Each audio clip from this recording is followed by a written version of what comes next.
नमस्कार मित्रांनो, आज आपण चर्चा करणार आहोत अशा एका विचारवंताबद्दल की ज्याच्या बद्दल जास्तीत जास्त टीकाच झालेली आहे. फार कमी लोकांनी यांच्याबद्दल चांगलं म्हटलेलं आहे. हो, तुमच्या मनात अचूक आहे. मॅकियावेली किंवा मॅकियावेली काही जण यांना म्हणतात. तर डिटेलमध्ये आज बघूया की मॅकियावेलींचे विचार काय होते आणि एवढी टीका त्यांच्यावरती का झाली आणि खरंच हे टीका करणं योग्य होतं का, हे तुम्ही ठरवा. फर्स्ट ऑफ ऑल, कुठलाही थिंकर आपण म्हणतो की तो नाही म्हटलं तरी त्या वेळेचा किंवा काळाचा त्याच्यावरती प्रभाव असतोच. म्हणजे त्याचा लाईफ, सोसायटी, देश इत्यादींचा प्रभाव हा नक्कीच असतो. तो काळ रिनासन्सचा काळ होता. स्टेट क्राफ्ट म्हणजे राज्यकारभार यांनी लिहिलेली पुस्तकं, प्रिन्स, इतिहास, मानवी स्वभाव, धर्म, नैतिकता, लक यांच्याबद्दल बरीच चर्चा मॅकियावेली यांनी केलेली आहे. आणि त्यानंतर अर्थातच टीका काय आणि निष्कर्ष काय असेल. चला बघूया एक एक करून डिटेलमध्ये सगळ्या गोष्टी. निकोलो मॅकियावेली कुठून आहेत तर इटलीचे विचारवंत. काळ कुठला आहे? साधारणतः 15वे शतक. कुठल्या देशातनं? इटली. आणि इटली त्यावेळी 5 याच्यात विभागलेला होता. प्रिन्सली स्टेट म्हणा किंवा रियासत म्हणा, काही म्हणा तुम्ही. कुठले कुठले होते ते? तर फ्लोरेन्स, व्हेनिस, नेपल्स, सिसिली आणि पेपल राज. फ्लोरेन्स मधनं मॅकियावेली स्वतः होते.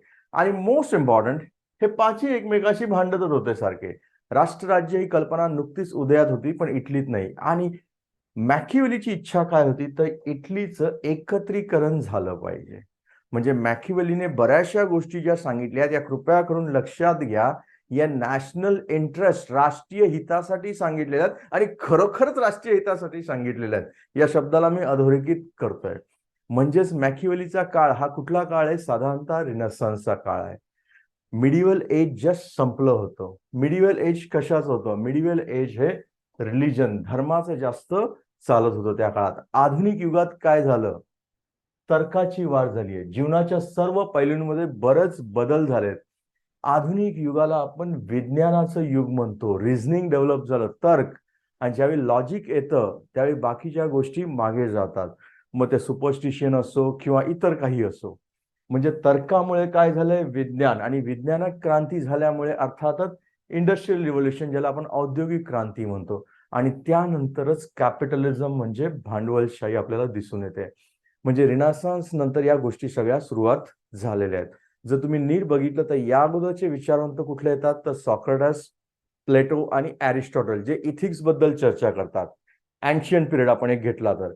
आणि अँशियंट किंवा मिडिवल नंतरच्या काळात. आणि मिडिवल आणि मॉडर्न याच्या मध्यभागी रिनासन्स मध्ये कोण असेल तर मॅकियावेली. आणि हा महत्वाचा थिंकर आहे. नेक्स्ट, पुस्तकं कुठली लिहिली आहेत? मॅकियावेली यांनी प्रिन्स आणि डिस्कोर्स हे पुस्तक लिहिलेलं आहे, जी राज्यकलेवरती सर्वोत्कृष्ट पुस्तक आहेत असं म्हटलं जातं.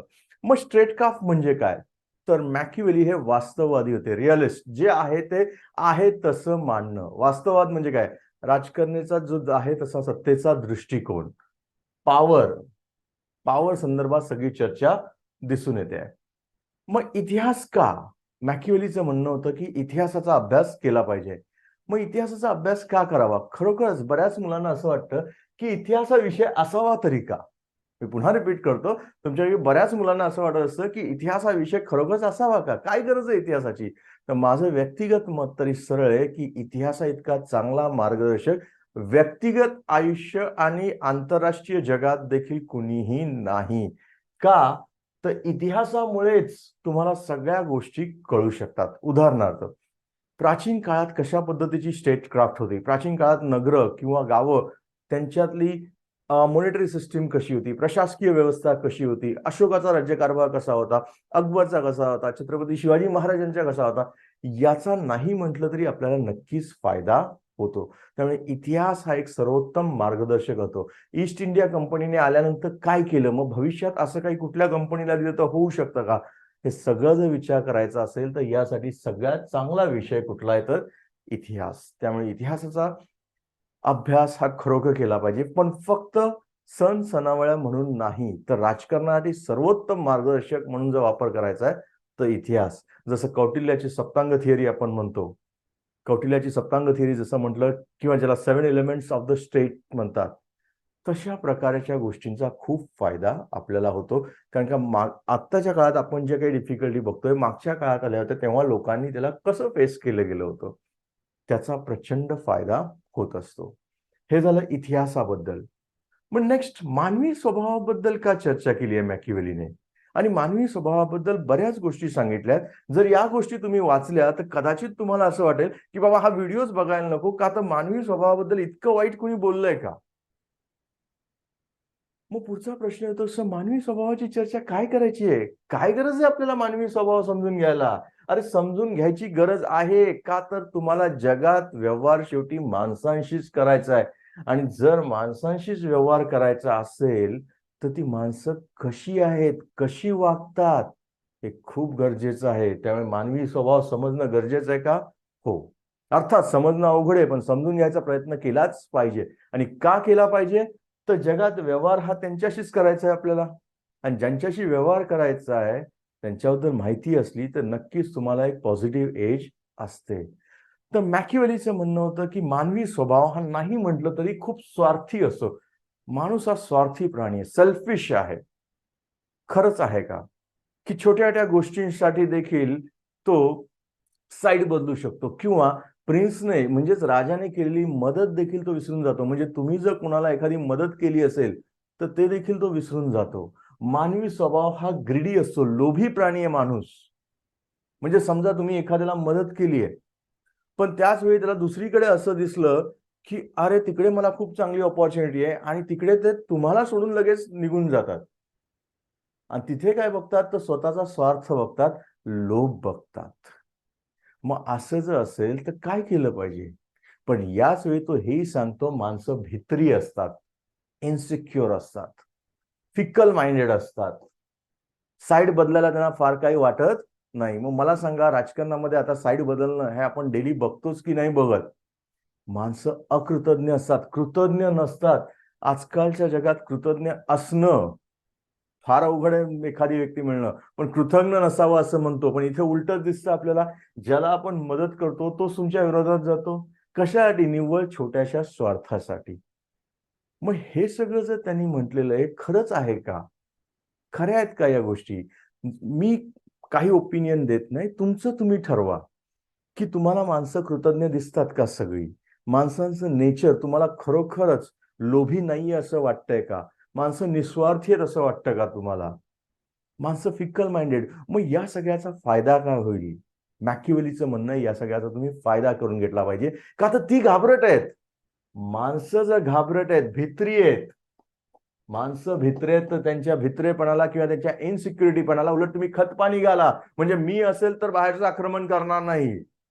म्हणजे खुर्ची कुणाची पॉवरफुल झाली? माझी.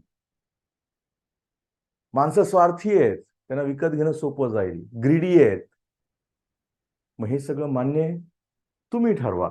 मॅकियावेलीचा असा एक व्ह्यू होता. इतकंच नाही तर मालमत्ता आणि विमेन यांच्या संदर्भात पण त्यांनी चर्चा केली होती. मॅकियावेलीचं सरळ म्हणणं होतं, की कधीही लोकांच्या मालमत्तेला आणि महिलांना टच करू नये. का?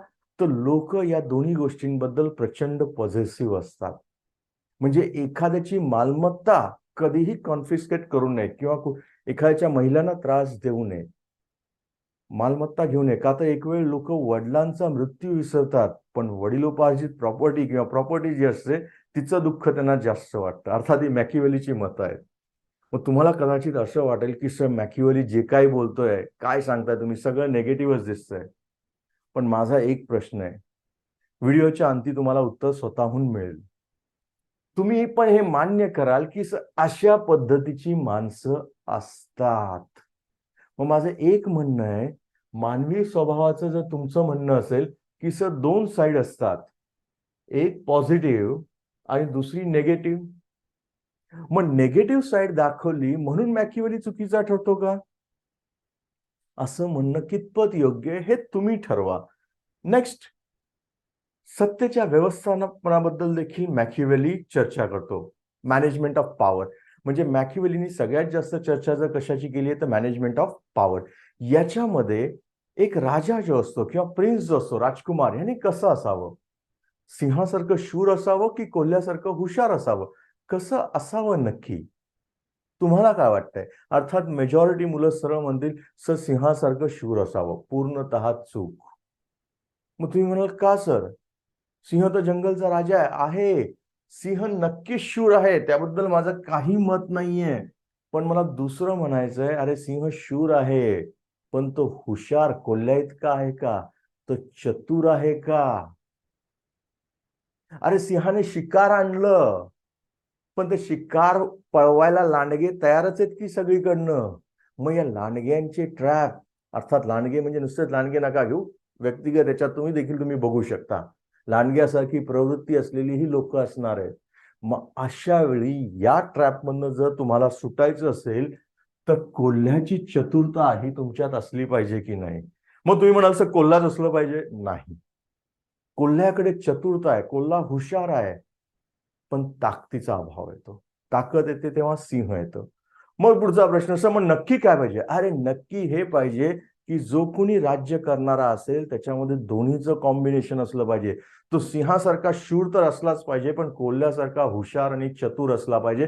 तरच राज्यकारभार करणं त्याला सोपं जाईल. अन्यथा लोक त्याला सर्रासपणे कशातही अडवतील. का? तर सगळीकडे ट्रॅप्स आहेत, सगळीकडे षडयंत्र आहेत. आणि ही आपण नेहमीच बघतो आपल्या आजूबाजूला राजकारणामध्ये. षडयंत्र ही चालतच असतात.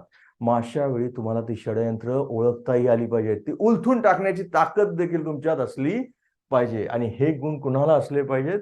राजामध्ये असले पाहिजे. मग तुम्ही म्हणाल सर हा खूपच स्वार्थीपणाबद्दल विचार करतोय. एक गोष्ट लक्षात ठेवा, मॅकियावेली जे काही बोलतोय ते राष्ट्रीय हितासाठी बोलतोय, म्हणजे नॅशनल इंटरेस्टच्या हेतूने बोलतोय. तो सर्वसामान्य व्यक्तींबद्दल बोलत नाहीये. म्हणजे जो कोणी सत्ता सांभाळत असेल, सत्ता सांभाळणाऱ्या व्यक्तीकडे दोन्ही असलं पाहिजे, हुशारीपण आणि ताकद, या दोन्ही गोष्टींचा मेल असला पाहिजे. का?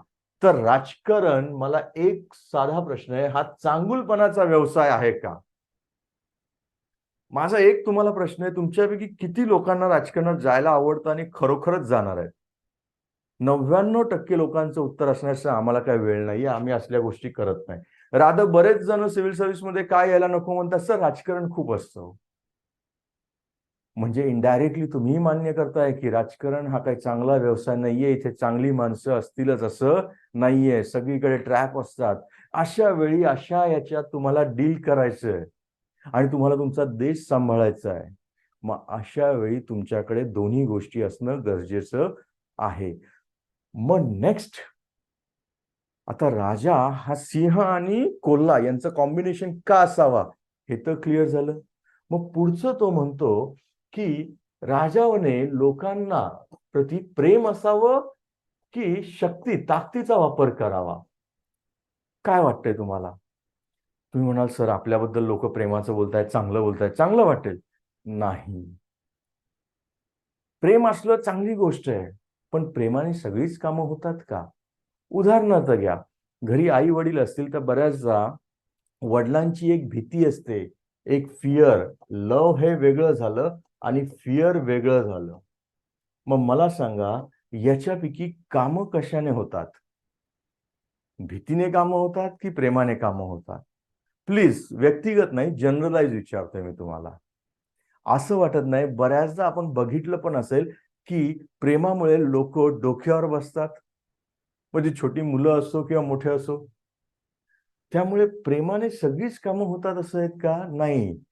पण भीतीने कामं होतात की. उदाहरणार्थ, कामाच्या ठिकाणी वेळेत गेलं पाहिजे. हे प्रेमाने सांगितलं तर सगळेच ऐकतील, काही ऐकतील. पण नाही गेला तर तुमची सॅलरी कट करेन, ही भीती जास्त काम करते. म्हणजे प्रेम आणि भीती ह्याच्यामध्ये कशाचा वापर जास्त असला पाहिजे? प्रेम तुम्ही तुमच्या इच्छेनुसार करा, पण भीती ही प्रिन्स म्हणजे राजाची असलीच पाहिजे. का तर फिअर असेल तर बरीचशी कामं सोपी होतात. मग पुढचा प्रश्न आहे की राजाने ज्यावेळी राज्यकारभार करतोय त्यावेळी त्याने नक्की काय करावं? युद्ध तर जिंकलीच पाहिजेत पूर्वीच्या काळात. मग अशा वेळी राजाने, मी पुन्हा रिपीट करतो हा, ताकद, ताकदीचा वापर केला पाहिजे की करू नये?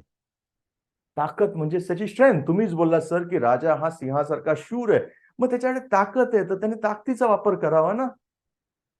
नीट विचार करा, राजाने ताकदीचा वापर केला पाहिजे की राजाने डोक्याचा वापर केला पाहिजे?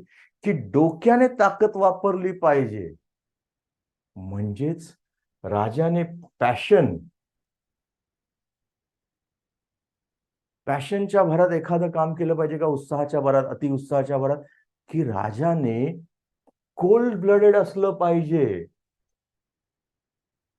प्रिन्स जो आहे त्याने कोल्ड ब्लडेड असलं पाहिजे, की नाही आज वाटलं राग आला, तू माझ्या विरोधात बोलला, मी आता काहीतरी लगेच करणार नाही. मॅकिवलीचं म्हणणं आहे राजाने कधी, प्रिन्सने कधीही कोल्ड ब्लडेड असलं पाहिजे, पॅशनचा वापर करून उपयोग नाही. कारण का ते युद्ध जिंकल्याचा फायदाच काय आहे, की जिथे आपलंही नुकसान मेजॉरिटी होणार आहे आणि युद्ध जिंकून आपल्याला फायदाच होणार नाहीये.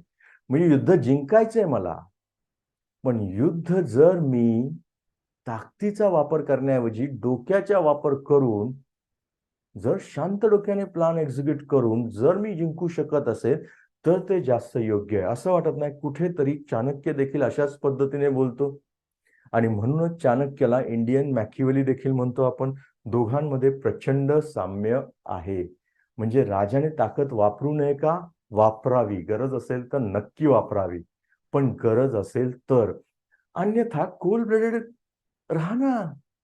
पूर्वीच्या काळात तुम्हाला किल्ले मिळवायचे होते, मग किल्ले मिळवायचे तर युद्ध करूनही किल्ला मिळवता येईल. समजा हा एखादा किल्ला आहे आणि किल्ला तुम्हाला मिळवायचा आहे, ठीक आहे. अरे पण किल्ल्याचा जो सरदार आहे त्यालाच थोडेसे पैसे द्या की. मगाशीच आपण बघितलं मानवी स्वभाव, आय होप मानवी स्वभाव का स्टडी करायचा आता क्लिअर झालंय. कारण मगाशीच आपण बघितलं की माणसं स्वार्थी आहेत, लोभी आहेत, छोट्या छोट्या गोष्टींसाठी साईड बदलतात, फिकल माइंडेड आहेत. आणि मग हे की वापर करून त्याचा, आणि इथे युद्ध करायच्या ऐवजी जर इथला सरदारच तुमच्या साईडने आला किल्ल्याचा, तर युद्ध न खेळता युद्ध जिंकला की हे जास्त फायदेशीर असेल. काय ताकद वापरावी का, अर्थात वापरावी, पण गरज असेल तर, अन्यथा शांतपणे त्याचा वापर केला पाहिजे, शांत डोक्याने. मग पुढचा प्रश्न येतो, पण वेळ आलीच की ताकद वापरायची आहे, वेळ आलीच की ताकद वापरायची आहे, तर मग कशी वापरावी. स्विफ्ट, फटकन, जे काही वाईट करायचंय ना ते वेगात करा. मी पुन्हा रिपीट करतो, जे काही वाईट करायचंय, व्हायलन्स, हिंसाचार जर तुम्हाला करायचा आहे तर तो वेगात करा, असं मॅकिवलीचं म्हणणं आहे.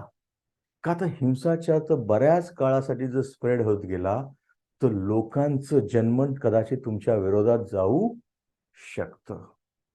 आणि त्यामुळे जर व्हायलन्सचा आधार घ्यायचाच असेल तर तो कसा घेतला पाहिजे, पटकन संपून टाका, तिथल्या तिथे गोष्टी संपून टाका. उगाच 365 दिवस युद्ध खेळण्यात मजा नाहीये. 3 दिवसात संपून टाका. त्याच्यामुळे होईल काय, विसरूनही जातील लोक लगेच. मी पुन्हा रिपीट करतोय, लोक विसरूनही जातील. म्हणजे जर व्हायलन्सचा वापर करायचा असेल तर तो स्विफ्ट झाला पाहिजे. अर्थात पण प्रेमाचा ज्यावेळी वापर करायचा किंवा जनतेला जर गिफ्ट वाटायचे असतील, मला जनतेला काही द्यायचंय, फॉर एक्झाम्पल मला जनतेला 2 लाख रुपये द्यायचे आहेत वर्षाला, मग मी ते एकदम दिले पाहिजेत का, नाही. कारण का एकदम दिले तर मग जनतेला माझी आठवण कशी येणार परत. मग हेच जर मी दर महिन्याला थोडे थोडे थोडे थोडे केले तर असं वाटत नाही त्याचा खूप फायदा होईल.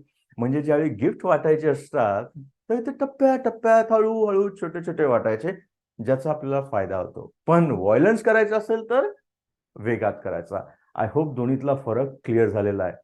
व्हायलन्स वेगात आणि कमी वेळात संपून टाकायचा, पण जनतेला गिफ्ट द्यायचं असेल तर हळूहळू टप्प्याटप्प्यामध्ये एकदम कधीही द्यायचं नाही.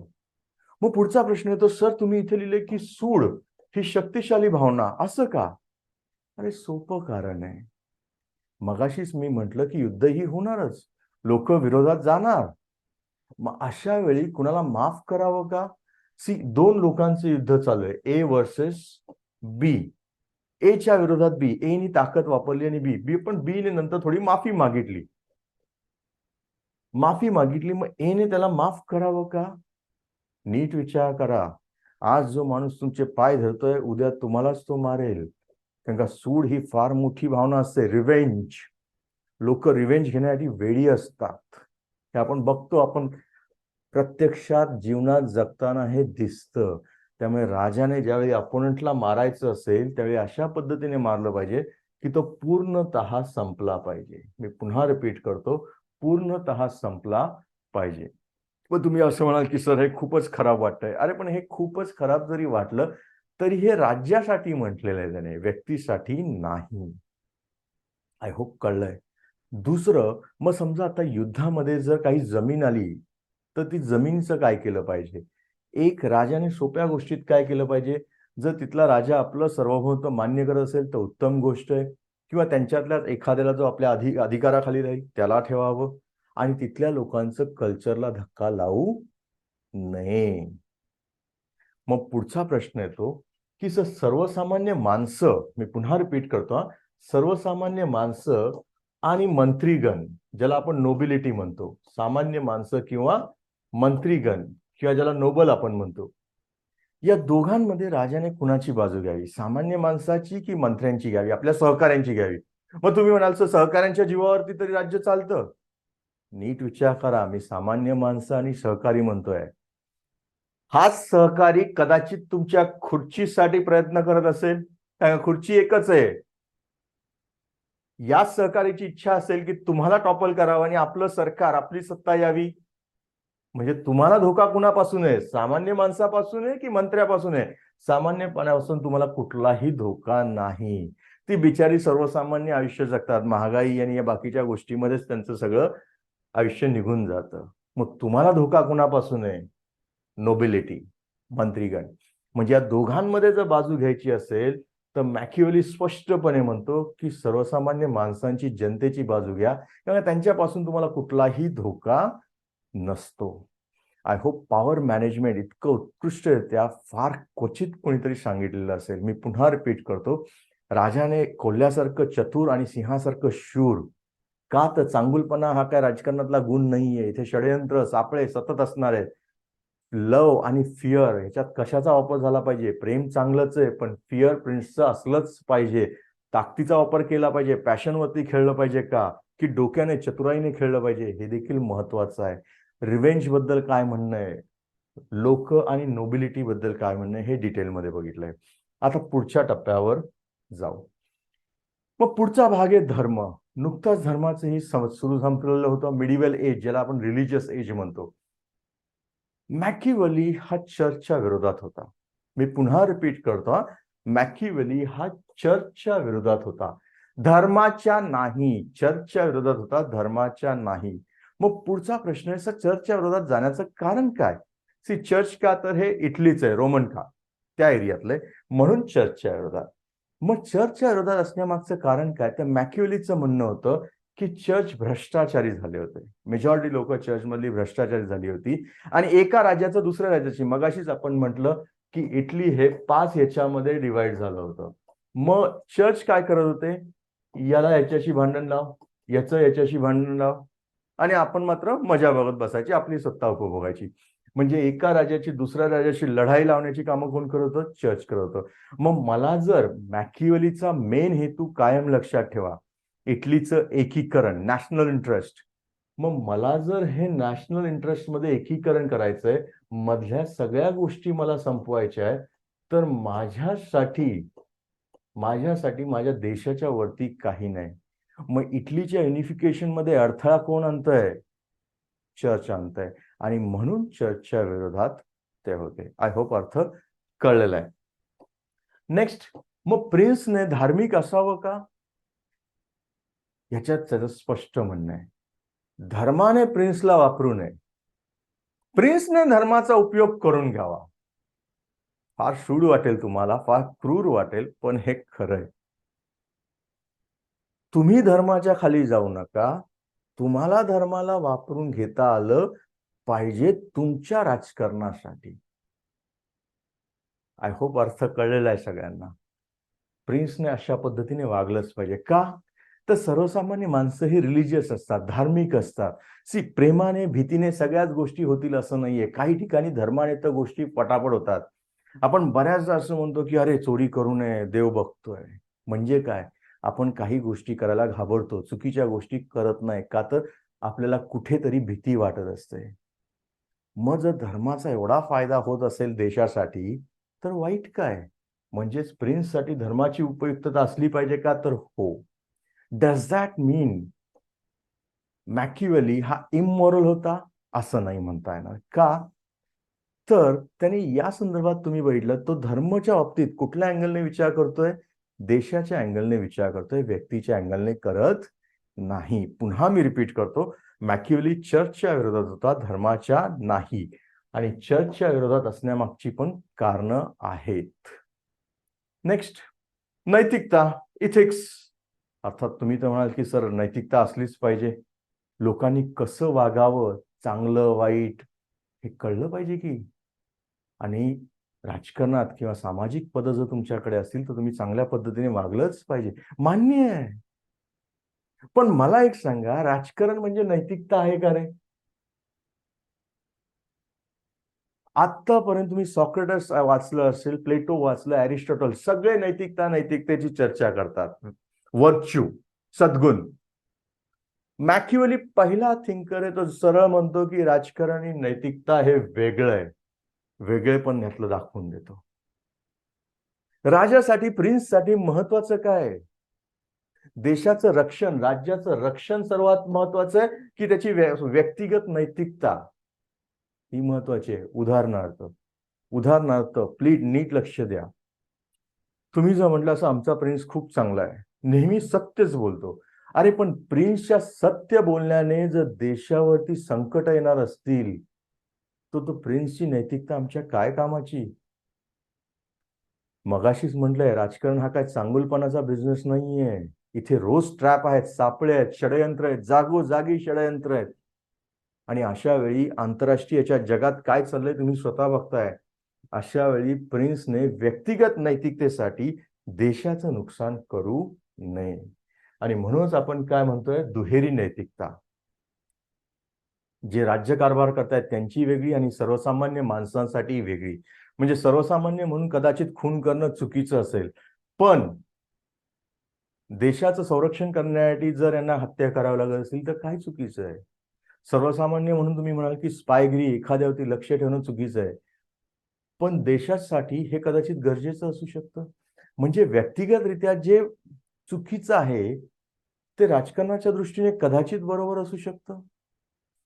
हे गरजेचं आहे, यस. का तर आजूबाजूला तुमच्या सगळे लांडगे आहेत आणि धोके पदोपदी आहेत. अर्थात याच्यावरती बरीच टीका झालेली आहे मॅकियावेलीवरती, पण तुम्हीच ठरवा हे तुम्हाला आंतरराष्ट्रीय पटलावरती दिसतं की नाही. मी इस्रायल आणि हमास यांचा व्हिडिओ केला आणि याच्यामध्ये मी प्रश्न विचारला होता की पॅलेस्टाईन कुठे आहे? तर काही जणांनी टीकाही केली होती, तर तुम्ही पॅलेस्टाईनची बाजू घेताय. माझं स्पष्ट म्हणणं आहे, तुम्ही नीट विचार करा आणि बघा, मग तुम्ही ठरवाल की एक्झॅक्टली गोष्टी कशा जात आहेत. इतकंच नाही तर प्रिन्स स्वतः म्हणतो की कुठलंही काम करत असताना रिझल्ट महत्वाचा आहे. जर अंतिम रिझल्ट चांगला असेल, मी पुन्हा रिपीट करतो, अंतिम रिझल्ट जर चांगला असेल तर तो कुठल्या मार्गाने मिळवला ह्याला फरक पडत नाही. म्हणजे काय, एंड जस्टिफाय मीन्स. गांधीजी म्हणायचे याच्या एक्झॅक्टली उलट. गांधींचं म्हणणं होतं, जर तुम्ही बाबूलचं झाड लावलं तर त्याला गुलाबाची फुलं कशी येतील? तुम्ही कर्तव्य चांगलं करा, एंड आपोआप येईल. मॅकियावेली तसं म्हणत नाहीये. जर तुमचा एंड जर चांगला असेल तर कुठल्या मार्गाने मिळवलं हे कोणी विचारत नाही. आणि एंड चांगला असेल तर लोक तुम्हाला सपोर्ट करणार. त्यामुळे गांधीजी आणि मॅकियावेली यांच्यामध्ये देखील फरक आहे. गांधीजी आदर्शवादी आहेत, पण मॅकियावेली वास्तववादी आहे. आय होप दोन्हीतला फरकही कळलेला आहे. नेक्स्ट, मग फॉर्च्युना काय काय असतं? मॅकियावेलीने इतकं सुंदर सगळ्या गोष्टी सांगितल्यात रिगार्डिंग मॅनेजमेंट ऑफ पॉवर, सत्तेचं व्यवस्थापन कसं करावं यासाठी मॅकियावेली इतकं चांगलं बोलतोय. तर मग हे फॉर्च्युना म्हणजेच लक हे काय? अरे बऱ्याचदा आपण असं बघत असतो की प्रिन्स खूप उत्कृष्ट असतो, खूप छान असतो, पण सगळं चांगलं करून देखील बऱ्याच गोष्टी त्याच्या नियंत्रणाखाली नसतात. त्यालाच आपण म्हणतो बॅड लक, दुर्दैव.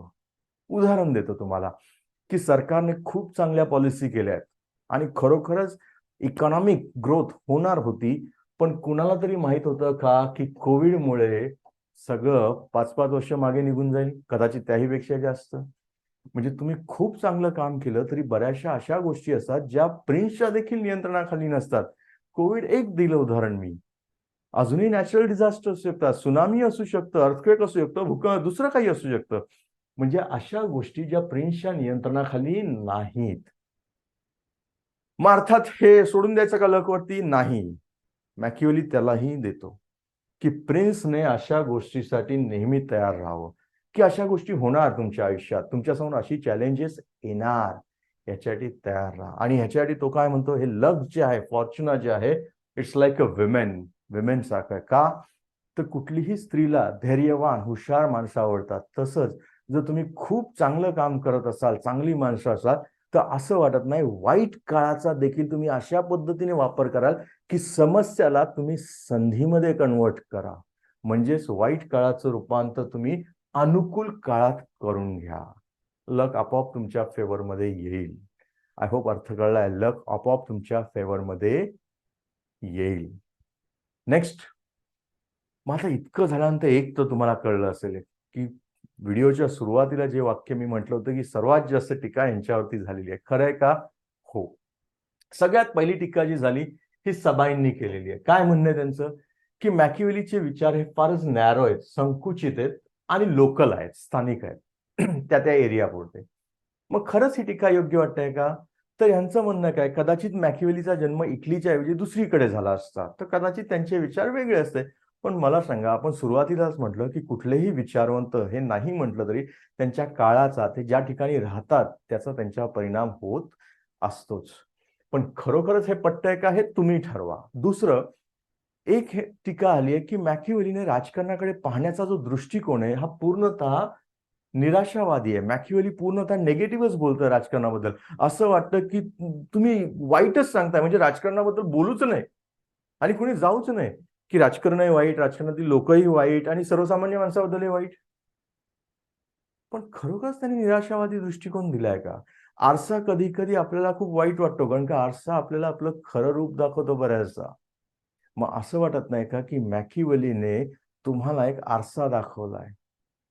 आशावादी असणं चांगली गोष्ट आहे, पण निराशावादी किंवा नेगेटिव्ह साईड देखील माहिती असणं हे गरजेचं असतं. त्यामुळे निव्वळ निराशावादी असं म्हणणं चालेल का? नाही, वास्तववादी जास्त वाटतं. तिसरं, गांधींची टीका होती की गांधींचं म्हणणं होतं जिथे नैतिकता आणि धर्म नाहीये तर असं राज्य म्हणजे डेथ ट्रॅप आहे. म्हणजे धर्म आणि नैतिकतेचा सन्मान ठेवलाच पाहिजे, दोघं असलंच पाहिजे. पण मघाशीच म्हटल्याप्रमाणे गांधीजी हे आदर्शवादी आहेत. गांधीजी राम राज्य या संदर्भातली भूमिका आहे. गांधीजी अहिंसावादी होते. पण सगळेच प्रश्न त्याने सुटतील का? वास्तवाचं काहीतरी वेगळं कारण असू शकतं. त्यामुळे गांधीजी हे आदर्शवादी आहेत, तर मॅकिवेली हे वास्तववादी जास्त वाटतात. रिअल पॉलिटिक, रिअलिस्ट थिंकर हे जास्त वाटतात. नेक्स्ट. मग खरंच आता निष्कर्ष बघू आपण, कन्क्लुजन. जर तुम्ही व्हिडिओ नीट बघितला असेल तर तुम्हाला एक गोष्ट तर कळली असेल की आपल्या आजूबाजूला आजूबाजूला बरेच जण मॅकिवेलिन दिसत असतील तुम्हाला. पण कुणालाच आवडत नाही की मला मॅकिवेलिन बोलायचं. हे मॅकिवेलिन बोलायचं नाही मला, तो मॅकिवेलिन टेक्निक वापरतोय. म्हणजेच राजकारणामध्ये प्रत्येक जण मॅकिवेलिन असतो, पण मान्य करायची इच्छा नसते. मॅकिवेलीने हे सत्य जगासमोर मांडलं स्पष्ट भाषेत, आणि म्हणून सत्य बोलल्याबद्दल तुम्ही त्याच्यावरती टीका करताय. राजकारणाचं वास्तव जगासमोर आणणारा एक वास्तववादी आहे. असं वाटत नाही राजकारणाचा आणि मानवी स्वभावाची एक काळी बाजू किंवा एक गडद स्वरूप मॅकिवेलीने जगासमोर आणलं. तुम्ही म्हणाल चांगली पण आहे. अरे पण चांगली नेहमीच दिसते की आम्हाला. माणसाची चांगली बाजू माहिती आहे, पण दुसरी बाजू कळल्यानंतर कधी कधी विचार पडतो, अरे हीच ती व्यक्ती आहे का? मॅकिवेलीने तेच केलंय. गोष्टी जशाच्या तशा सांगितलेल्या आहेत. म्हणजे जशी गोष्ट दिसते तसं सांगितलेलं आहे. आणि आज जर तुम्ही नीट विचार केला तर मॅकिवेलीचे विचार आजही समर्पक आहेत की नाहीत हे तुम्ही ठरवा. आजही आजूबाजूला जे राजकारण बघता तुम्ही, समाजकारण बघता, भारतातलंच असं म्हणत नाही मी, जगातलं म्हणतोय. लोक छोट्या छोट्या गोष्टीसाठी ज्या पक्षात आलंय सोडून जाऊ शकतात. देश एकमेकांची मदत नाकारू शकतात. वेगवेगळे अलायन्सेस होऊ शकतात. आज आपण एकाचे मित्र आहोत, उद्याचे शत्रू असू शकतो. व्यक्तिगत ह्यातही बघतो आपण. आणि म्हणूनच म्हटलं जातं की मॅकिवेली असो किंवा कौटिल्य असो, यांचे विचार आजही समर्पक आहेत. हे खरं आहे. नेक्स्ट. मग मॅकिवेलीने काही वाक्य म्हटली होती, काही स्टेटमेंट दिल्या होत्या ज्या फार सुंदर आहेत. त्या पुन्हा एकदा मी रिवाइज करतो की राजकारणाचा नैतिकतेशी संबंध नसतो, फार सुंदर स्टेटमेंट आहे, कदाचित तुम्हाला आवडणार नाही, पण हे असतं. दुसरं आपण बघितलंय नैतिकता का नाही. प्रिन्स म्हणून वेगळं आणि व्यक्ती म्हणून वेगळी नैतिकता, हे बरोबर आहे. शत्रूला कधीही छोटीशी दुखापत करू नका, बरोबर आहे की चूक? अर्थात जर का छोटीशी दुखापत केली आणि तो जर वाचला तर बदला घेऊ शकतो आणि रिव्हेंज फार महत्वाचं असतं. माणूस प्रेमाने पण प्रेरित होतो आणि भीतीने पण. पण वापरायचं काय आपल्याला? भीती. आणि असं नाही वाटत एखादी व्यक्ती सगळ्यांशीच चांगलं राहण्याचा प्रयत्न करते, पण तुम्ही सगळ्यांनाच नेहमी सुखी ठेवू शकता का? नाही. अशा वेळी बऱ्याचदा काय होतं, त्या माणसाची तर अवस्था वाईट होते आणि त्या राज्याची वाईट होण्याची शक्यता असते. बऱ्याचदा लोक आपल्या वडिलांचा मृत्यू विसरतात, परंतु प्रॉपर्टी विसरत नाही. हे खरं आहे का खोटं आहे मी तुमच्यावरती सोडतो. तुम्ही रिलिजन संदर्भात त्यांनी काय दिलेलं आहे की धार्मिक दिसलं पाहिजे. तुम्ही प्रिन्सने धार्मिक असणं गरजेचं नाहीये, धार्मिक दिसणं गरजेचं आहे. का तर धर्माने प्रिन्सला वापरायचं नाहीये, तर प्रिन्सने धर्माला वापरायचं पाहिजे. कशासाठी? अर्थात राष्ट्रीय हितासाठी. राजकुमाराने शक्यतो चांगलंच काम केलं पाहिजे, पण नेहमीच चांगलं करून सगळ्या गोष्टी होतात का? वाईटही करावं लागतं.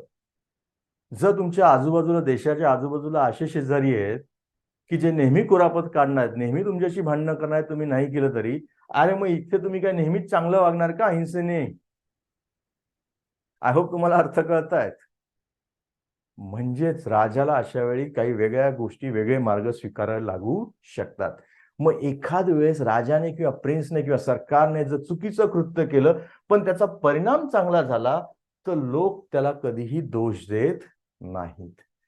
आय होप मॅकियावेलीचा व्हिडिओ तुम्हाला आवडलेला असेल. जर आवडला असेल तर लाईक, शेअर आणि सबस्क्राईब करा. Thank you very much.